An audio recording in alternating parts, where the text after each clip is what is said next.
Hi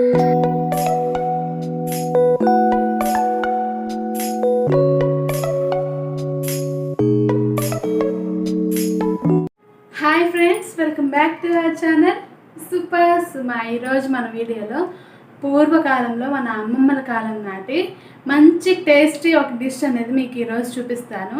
అది ఎలా తయారు చేయాలో వీడియోలో చూద్దాం. ఇది మన అమ్మమ్మలు పొద్దున్న సర్దు కట్టుకొని వెళ్తారు కదా. సర్దు కట్టుకునేటప్పుడు వాళ్ళు రోజు కూరగాయలతోటి కూరలు వండుకోవడం కష్టం కదా. అలాగే పచ్చళ్ళు కానీ ఇలాంటివి చేసుకుంటారు. కనీసం ఒక 4-5 రోజులు నిల్వ ఉండే పచ్చళ్ళు అలాంటివి చేసుకుంటారు అనమాట. సో అట్లాగే వీటితో పాటు పప్పు ఇలాంటివి కూడా ఎక్కువ రోజులు నిల్వ ఉండవు కదా. పచ్చళ్ళు అయితే నిల్వ ఉంటాయి కానీ. సో పప్పు మంచి ప్రోటీన్. సో దాంతో మనము ఎక్కువ రోజులు నిల్వ ఉండేలాగా కందిముద్ద తయారు చేసుకుంటున్నాను. దీన్ని పొద్దున్న వాళ్ళు సద్దులోకి ఒక ముద్ద పెట్టేసుకొని వెళ్ళిపోయేవాళ్ళు అనమాట. సో అది ఎలా తయారు చేయాలో వీడియోలో చూద్దాం. సో నేను వీడియో పెట్టేసి యావరేజ్గా ఒక వారం అవుతుంది.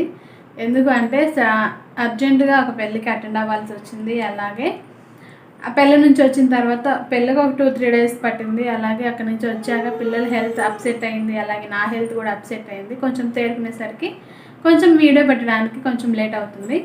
సో మీరందరూ అర్థం చేసుకుంటారు అనుకుంటున్నాను. అంతకన్నా ముందు మీరు నా ఛానల్ కనుక కొత్తగా చూస్తున్నట్టయితే సో ప్లీజ్ లైక్ చేయండి, షేర్ చేయండి, షేర్ చేసి సబ్స్క్రైబ్ చేయండి. సబ్స్క్రైబ్ చేసి పక్కనే ఉన్న బెల్ ఐకాన్ క్లిక్ చేసి ఆల్ అనే ఆప్షన్ క్లిక్ చేసేసారనుకో మన ఛానల్కి సంబంధించిన కొత్త వీడియో మీకు నోటిఫికేషన్ ద్వారా వచ్చేస్తుంది అనమాట. సో ఈ టేస్టీ డిష్ అనేది కనీసం మినిమం టు మినిమం ఒక 10-15 రోజుల వరకు నిల్వ ఉంటుందన్నమాట. సో చాలా టేస్టీగా ఉంటుంది. అలాగే వెయిట్ లాస్ అవ్వాలనుకునే వాళ్ళకి కూడా చాలా మంచి డిష్ అనమాట. కొంచెం డిఫరెంట్గా ఉంటుంది. సో మీ అందరికీ ఈ వీడియో నచ్చుతుందని అనుకుంటున్నాను. ఈ వీడియో ఖచ్చితంగా చివరి వరకు చూడండి. చివరి వరకు చూసేసి ఎలా ఉంది అనేసి నాకు కమెంట్స్ ద్వారా తెలియచేయడం మాత్రం అస్సలు మర్చిపోవద్దు, ఓకేనా? కమెంట్స్ ద్వారా తెలియచేయడమే కాదు, మీ ఇంట్లో కూడా ఎలా ఉంది అని ట్రై చేయండి. ట్రై చేసి టేస్ట్ ఎలా ఉందో నాకు ఒక ఫోటో ద్వారా నా ఇన్స్టాగ్రామ్లో పిన్ చేసేయండి, ఓకేనా? So let's get in to the video. So ముందుగా స్టవ్ మీద ఒక బాండి పెట్టేసుకోవాలి. అందులో ఒక కప్పు, ఇది అప్రాక్సిమేట్లీ ఒక 200 to 250 గ్రామ్స్ ఉంటుంది. ఒక పావు కేజీ అనుకోండి దగ్గరగా. సో వీటిని చక్కగా పచ్చి వాసన లేకుండా కమ్మటి వాసన వచ్చేంత వరకు మనము వీటిని ఫ్రై చేసుకోవాలన్నమాట.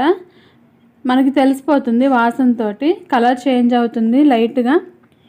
సో వీటిని కూడా మనము చక్కగా మంచి సువాసన వచ్చేంత వరకు ఫ్రై చేసుకోవాలన్నమాట. సో పచ్చి కందిపప్పు ఏంటంటే మంచి ప్రోటీన్ ఉంటుంది. ఈ ప్రోటీన్ అనేది మనకి బాడీకి చాలా అవసరము. డైలీ మన చేసుకునే వంటల్లో ఖచ్చితంగా పప్పుతోటి తయారైనది ఏదైనా ఒక వంటకాన్ని ఖచ్చితంగా మనం డైట్లో చేర్చుకోవాలి డైలీ. ఎందుకంటే మన డైలీ అవసరానికి తగ్గట్టు ప్రోటీన్ అనేది దీంట్లో ఉంటుంది. సో దీన్ని మనము ఇట్లా చక్కగా ఫ్రై చేసేసుకోవాలి. పచ్చి వాసన పోయేంత వరకు ఫ్రై చేసుకోవాలి. కొంచెం కలర్ చేంజ్ అవుతూ ఉంటుంది, అలాగే మంచి వాసన కూడా వస్తుందన్నమాట. సో ఇది ఇలా ఫ్రై అయిపోయిన తర్వాత నేను దీంట్లో ఒక టేబుల్ స్పూను జీలకర్రని యాడ్ చేసుకోవాలి.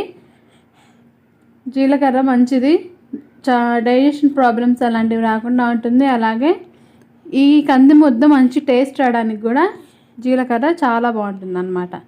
అలాగే మీ కారానికి తగ్గట్టుగా ఎండుమిర్చి యాడ్ చేసుకోండి. నేనైతే ఒక 12-15 ఈ మధ్యన యాడ్ చేస్తున్నాను, ఎందుకంటే కొంచెం కారంగానే ఉంటుంది. సో వీటిని కూడా డ్రై రోస్ట్ చేసేసుకోవాలి. మన కారానికి తగ్గట్టు వేసుకోండి. మీరు ఎక్కువ కారం తీసుకుంటే కొంచెం మిర్చి ఎక్కువ వేసుకోండి, ఎండుమిర్చి. అలాగే తక్కువ తీసుకుంటే క్వాంటిటీ తక్కువ తీసుకోండి. వీటిని కూడా మనము డ్రై రోస్ట్ చేసేసుకోవాలి. దీంట్లో నేను ఒక 10 వెల్లుల్లి రెమ్మలు వేసుకున్నాను. జస్ట్ ఏంటంటే తోకలు కట్ చేసి వేసుకున్నాను. తోలు ఏమి తీసేయాల్సిన అవసరం లేదు. సో వీటిల్ని కూడా మనము వీటితో పాటే మనం వాటిని కూడా డ్రై రోస్ట్ చేసుకోవాలి, వెల్లుల్లిని కూడా. ఎందుకంటే మంచి స్మెల్ అనేది వెల్లుల్లి చాలా బాగుంటుంది, హెల్త్కి చాలా మంచిది. హార్ట్ ప్రాబ్లమ్స్ రాకుండా, ఫ్యాట్ ఎక్కువగా మన గుండెకి వెళ్ళే ఉంటాయి కదా పైప్స్, అలాంటి వాటిల్లో మనకి ఫ్యాట్ అనేది అక్యుములేట్ అవ్వకుండా చూస్తుంది అన్నమాట. సో వీటిని కూడా వేసుకొని కొంచెం డ్రై రోస్ట్ అయ్యేంత వరకు వేసుకొని వీటిని చల్లార్చుకోవాలి. బాగా చల్లారిన తర్వాతనే మనము గ్రైండ్ చేసుకోవాలి. ఎందుకంటే చల్లారితే మంచి టేస్ట్ అనేది ఎన్హాన్స్ అవుతుందన్నమాట. మనం కొంచెం వేడిగా చేసామనుకో అది అంత టేస్ట్గా ఉండదు. అదే పూర్తిగా చల్లారిన తర్వాత చేస్తే ఏంటంటే వాటి టేస్ట్ అనేది ఎన్హాన్స్ అవుతుంది. అలాగే ముందుగా వేడి నీళ్ళల్లో నానబెట్టుకున్న చింతపండు ఒక చిన్న సైజు నిమ్మకాయ అంత తీసుకున్నాను. వీటిని ఇలా ముద్దలాగా గ్రైండ్ చేసేసుకోవాలి. ఇలాగ గట్టి ముద్దలాగా గ్రైండ్ చేసుకోవాలి. ఒకవేళ మీకు వాటర్ సరిపోలేదు అనుకుంటే వేడి నీళ్ళు మాత్రమే కొంచెం గోరువెచ్చగా ఉన్న టైంలో వేసేసుకోండి. ఎందుకంటే మనకి ఇది నిల్వ ఉండాలి కదా. సో కనీసం ఒక 10 రోజులైనా నిల్వ ఉంటుంది ఈ ముద్ద, కందిముద్ద అనేది. సో వేడి నీళ్ళు అయితే ఏంటంటే త్వరగా బూజు అలాంటివి వాసన కానీ అలాంటివి రాకుండా ఉంటాయన్నమాట. సో 2 టేబుల్ స్పూన్లు ఆయిల్ యాడ్ చేశాను. అందులో నేను తాలింపు గింజలు యాడ్ చేశాను.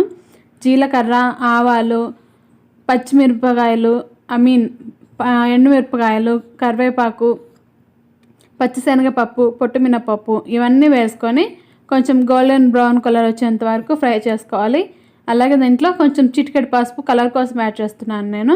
సో అలాగే కొంచెం చిటికెడు ఇంగువ ఏంటంటే మంచి డైజెషన్ ఇబ్బంది లేకుండా మనకి బాగా డైజెస్ట్ అయ్యేంత వరకు చేస్తుందన్నమాట. సో దీంట్లో మనం ముందుగా గ్రైండ్ చేసి పెట్టుకున్న ఈ కంది ముద్దను కూడా వేసుకొని ఒక 2 నిమిషాలు చక్కగా ఆయిల్లో అంతా కలిసిపోయేలాగా మనము కలదిప్పేసుకోవాలి.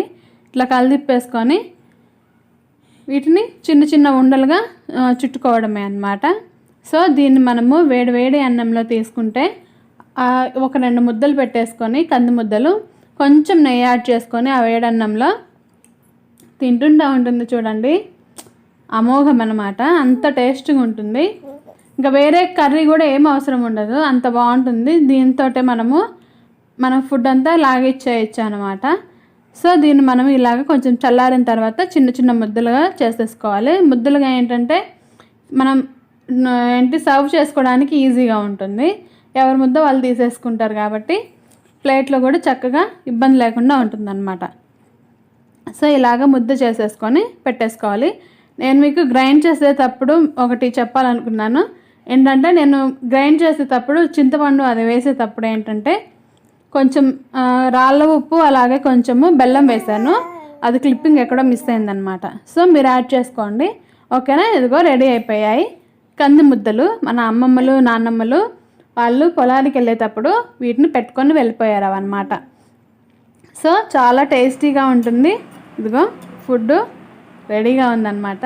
నేను మీకు టేస్ట్ ఎలా ఉంటుందో చూపించడం కోసము ఈ వీడియో అనేది తీసాను అనమాట. సో వేడి అన్నము, దాంట్లో కొంచెం నెయ్యి, అలాగే 2 కంది ముద్దలు, ఈ రెండింటిని పెట్టేసుకొని కలిపేసుకొని హాయిగా తినేయడమే.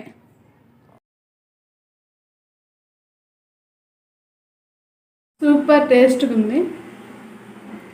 వేడి అన్నం నెయ్యి కాబట్టి చాలా బాగుంది. చాలా అంటే చాలా బాగుంది. మీరు ఖచ్చితంగా ట్రై చేయండి. ఓకేనా? అస్సలు మిస్ అవ్వద్దు. చాలా బాగుంది నిజంగానే.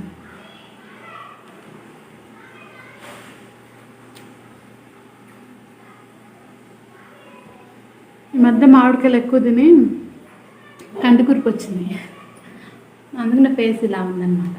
ఓకేనా? ఇది ఏమంటారు, మాటలు రావు అంటారు చూసారా, అది అన్నమాట. అంత టేస్ట్ ఉంది, అంత టేస్ట్ ఉంది. ఖచ్చితంగా ట్రై చేయండి. ఓకేనా?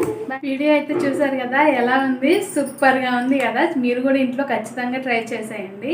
ఓకేనా? టేస్ట్ అయితే చాలా బాగుంది. వేడి అన్నంలో ఒక బొట్టు నెయ్యి వేసేసుకొని ఒక ముద్ద మనము ఫుల్గా కలిపేసుకొని మెత్తగా తింటూ ఉంటే అమోఘం అనమాట. చాలా టేస్టీగా ఉంటుంది. ఎప్పుడైనా ఇంట్లో కూరగాయలు లేనప్పుడు, ఆల్కోర్స్ మన ఇంట్లో ఎప్పుడు కందిపప్పు ఇలాంటివన్నీ ఉంటాయి కాబట్టి, సో ఇవన్నీ మీరు ఖచ్చితంగా ట్రై చేయండి. మన ఛానల్కి సంబంధించినవి వీడియోస్ అన్నీ కూడా చాలా బాగుంటాయి. నెక్స్ట్ వచ్చే వీడియోలు ఇంకా చాలా బాగుంటాయి. సో మన ఛానల్ని సబ్స్క్రైబ్ చేసి పక్కనున్న బెల్ ఐకాన్ క్లిక్ చేయడం మాత్రం అస్సలు మర్చిపోవద్దు. ఓకేనా? ఇది పిల్లలకి కూడా చాలా మంచిది, ఎందుకంటే మంచి ప్రోటీన్ ఉంటుంది కాబట్టి. సో ఇదండి ఈరోజు వీడియో. నెక్స్ట్ వీడియోలో మళ్ళీ కలుద్దాం. ఓకేనా?